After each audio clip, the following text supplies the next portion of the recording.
Solo Monkey's Seaside Quest. Lonely Monkey sat on the sand. Waves washed the shore gently. He missed having friends.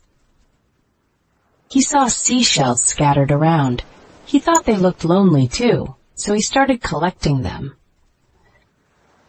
He found a conch shell. Its spiral was tight and cozy. "You're like me," he whispered. He named the shell Shelly. He talked to her about everything. Shelly seemed to listen. Monkey wanted Shelly to see the beach. He climbed a tall palm. The view was breathtaking. From the palm, Monkey saw a crab. The crab seemed lonely too. Monkey climbed down quickly. He said hello to the crab. The crab's name was Clipper.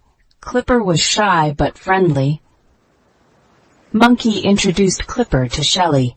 They all sat watching the waves. The air tasted like salt. Clipper showed Monkey a hidden tide pool. It was alive with colors. "Wow!" exclaimed Monkey.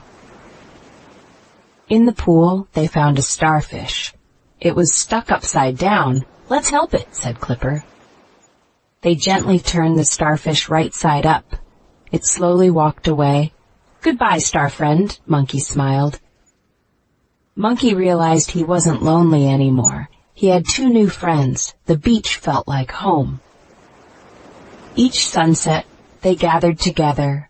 They shared stories and laughter. The evenings glimmered with warmth. One day, Monkey found a message in a bottle. It was an invite to a beach party.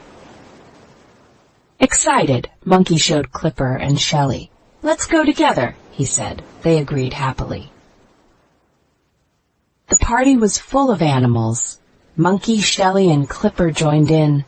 They danced under the stars. Monkey felt a heart full of joy. The beach had given him family and a new beginning.